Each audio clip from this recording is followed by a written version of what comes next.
રાધનપુર ખાતે હિન્દુ હિતરક્ષક સમિતિ દ્વારા રાષ્ટ્રપતિને આવેદનપત્ર મોકલાવ્યું હતું। બાંગ્લાદેશની અંદર હિન્દુઓ પર થયેલા હુમલા અને અત્યાચારને લઈને રાધનપુર ખાતે રામજી મંદિરથી હિન્દુ રક્ષક સમિતિ દ્વારા બાંગ્લાદેશની અંદર હિન્દુઓ પર થતા હુમલા અને અત્યાચારને લઈને રાષ્ટ્રપતિને આવેદનપત્ર મોકલવામાં આવ્યું છે। એક રેલી યોજી બાંગ્લાદેશની અંદર હિન્દુ પર થતા અત્યાચાર હુમલાઓને લઈને યોગ્ય કાર્યવાહી કરવાની માંગણી સાથે સાધુ સંતોની ઉપસ્થિતિની અંદર હિન્દુ હિતરક્ષક સમિતિ દ્વારા રાધનપુર ખાતે રેલી કાઢી આવેદનપત્ર આપવામાં આવ્યું હતું। મોટી સંખ્યામાં હિન્દુ સમાજના લોકો અને સાધુ સંતો જોડાયા હતા। બાંગ્લાદેશની અંદર થતા હિન્દુઓ પર હુમલા અને અત્યાચારો રોકવા માટે યોગ્ય કાર્યવાહી કરવા માંગણી સાથે રેલી યોજી માંગણી કરતું આવેદનપત્ર મોકલાવ્યું હતું। જે કેએસ ગુજરાતી સાથે મનુ ઠક્કર, રાધનપુર।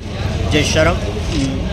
આજે હિન્દુ રક્ષા સમિતિ જે વિવિધ સંગઠનોથી બની અને રાધનપુર ખાતે આજે મામલતદાર કચેરીએ આવેદનપત્ર આપ્યું છે અને એ આવેદનપત્ર બાંગ્લાદેશમાં જે હિન્દુઓ ઉપર અત્યાચાર થયો છે અને જે બાંગ્લાદેશ સરકાર નિરપેક્ષ જોઈ રહી છે એના માટે અમે એના સૂત્રોચ્ચારો પણ કર્યા અને એના વિરોધમાં અમે આજે આવેદનપત્ર આપ્યું છે। સાથે સાથે ભારતીય સરકારને પણ અમે નિવેદન કર્યું છે આમાં જે હિન્દુઓની સતત ચિંતા કરનાર જે સરકાર છે એ હજી પણ આમાં વધારે ચિંતા કરે અને જે બાંગ્લાદેશ સરકાર જે હિન્દુઓ ઉપર અત્યાચાર કરી રહી છે, ત્યાંના સાધુઓ ઉપર અત્યાચાર કરી રહ્યો છે, ત્યાંનો હિન્દુ જે પીડાઈ રહ્યો છે એના વિરુદ્ધમાં અમે બાંગ્લાદેશ સરકાર વિરુદ્ધમાં અમે આજે આવેદનપત્ર આપ્યું છે અને એમાં સૌ સાથે જોડે અને સંગઠનોએ। શું નામ છે તમારું? બટુક મહારાજ રામ સેવા આશ્રમ રજૂ કરાય।